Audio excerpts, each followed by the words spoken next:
Hello again, it's Jolene with Homeward Bound Animal Behavior and Training, and I am back to answer a couple of more questions that we thought were really great that we wanted to go ahead and address. So the first question I want to go over is, how do I deal with thunderstorm anxiety? Yeah, thunderstorm anxiety is such a sad and stressful experience to deal with your dog because you can tell they're just in an absolute panic, right? Is the sky, it might literally seem like it's falling to them. So with thunderstorm anxiety, we've got a couple of ways to go about it. And this can be based on one, how significant the anxiety is with your individual dog, but two, also how frequently you have to deal with thunderstorms depending on where you live. So the first thing I always tell people is like, no matter what, you want to make sure that your dog has a safe space. So every dog's a little bit different. We have some dogs that want to crawl into a tight space or under a bed because that's where they feel comfortable. And we have some dogs that want to snuggle up to their owner because that's what makes them feel comfortable. And so the first thing you need to know is let your dog, as long as it's safe to do so, let your dog do, self-soothe in a space that he or she feels comfortable in. Now, of course, if the space they want to go into is not a safe or appropriate place to let them be in, and we have to block that off to keep them out, then we want to provide something that's very similar that does work for that situation so that they have that place to go to. Additionally, if your dog is seeking out to cuddle with you and seeking out comfort from you, please feel free to comfort them. There's going to be an asterisk here in just a second, but you cannot reinforce fear that way.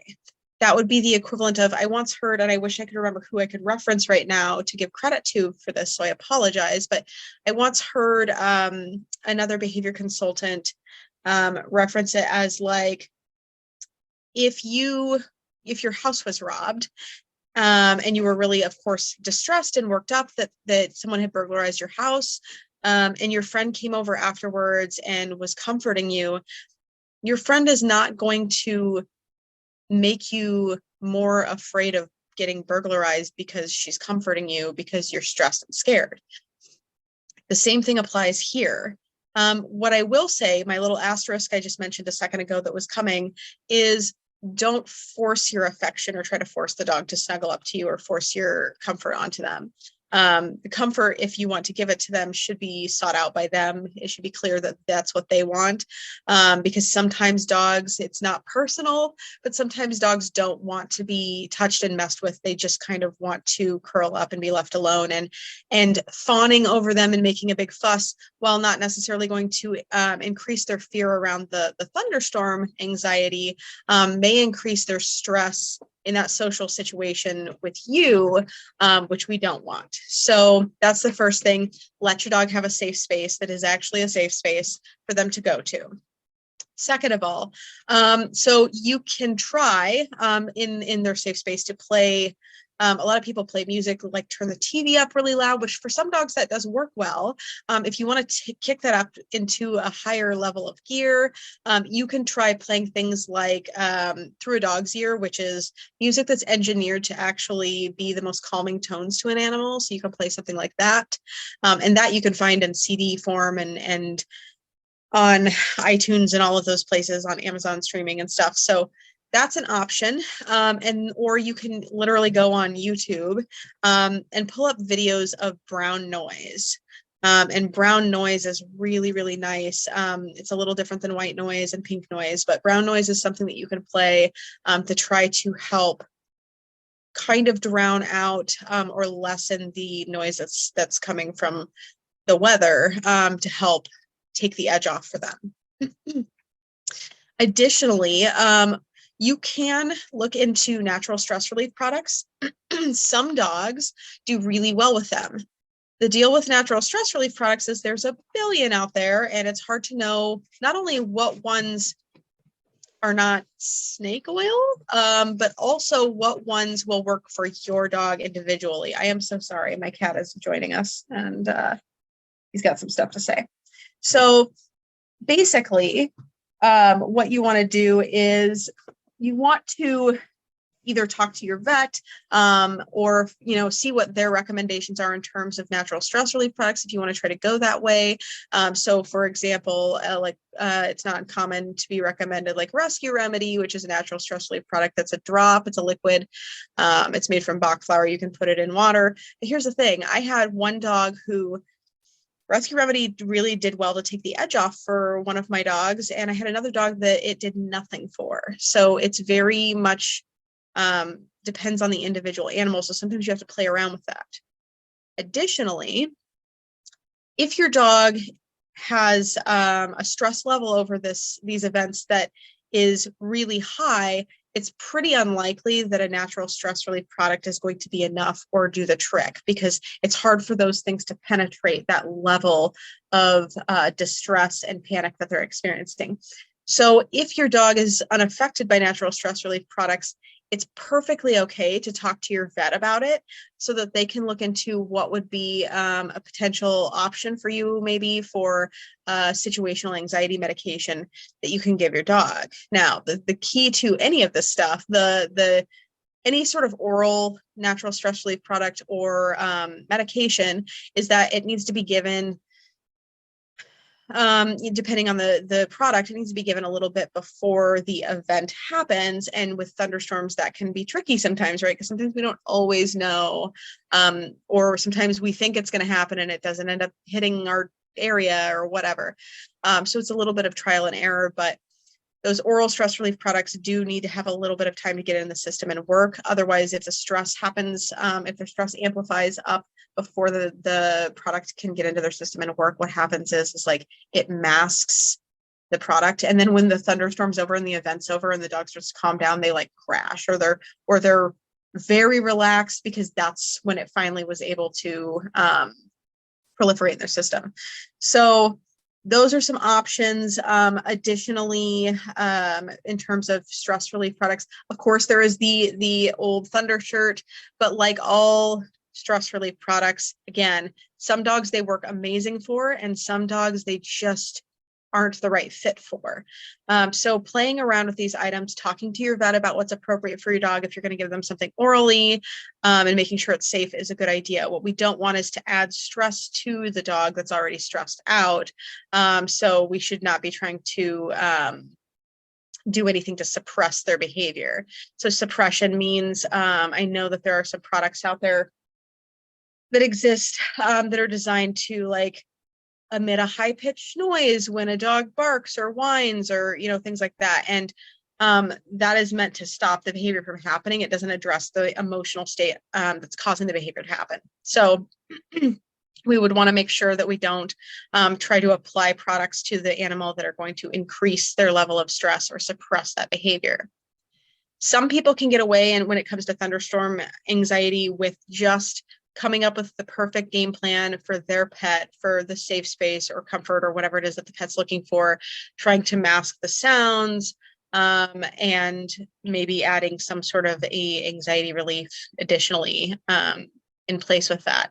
So finding the right combination. Some people do great with that, and that's enough, and that's all they need, and they feel like it takes care of the problem.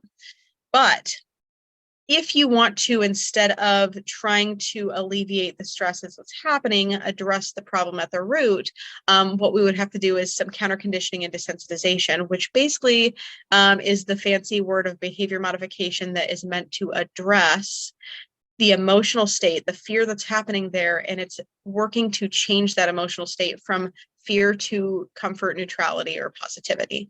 So we want to make sure that we keep the dog under threshold while we work in that training, that we're not flooding them. And flooding basically means like incessantly exposing them and assuming that enough exposure will get them over it regardless. So a good example of flooding would be, I'm not a big fan of spiders. Flooding for me would be sticking me in a room full of spiders and locking the door and being like, great, we're going to get you over your fear of spiders. I am very unlikely to come out of that room less afraid, and I'm also less likely to trust the person that put me in there. So we don't want to just expose for the sake of exposure. And if you have a dog that has thunderstorm anxiety, you already kind of know this, right? Because you have no control over the weather. And so you've realized, like, we've had enough thunderstorms nothing bad happened to the dog, but it doesn't change the fact that they are terrified when it does happen. So that's something that you already kind of are aware of. So that's kind of my answer to that question, which is like, is behavior modification that can be done to work with thunderstorm anxiety to try to lessen and change that emotional response. But I know a lot of people who don't go that full route. They just go the route of like, what can we do to put the dog in a more comfortable position when it happens, so that maybe the dog doesn't love it, but the dog is not trembling or howling or absolutely panic. The dog can actually rest. So what way you go is completely up to you and what you're comfortable with, and also kind of how significant the distress is in your dog. If you have any follow-up questions to that, please feel free to reach out to us at, you can comment below. You can reach out to us in our emails, so homewardboundbehavior@gmail.com, and we're happy to have a follow-up conversation with you about that. Okay, so my second question that I wanted to address here is, how do I get my dog to roll over? So this is a fun question. This is a fun question because you're asking about something you want your dog to do, not stop doing, which is a different thing, right? Like, it's different to have to teach a dog something that they're not already engaging in.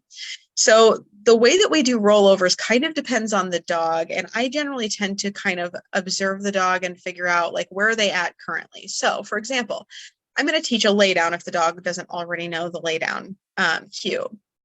And once the dog knows how to lay down on cue, then we can kind of shape it from there.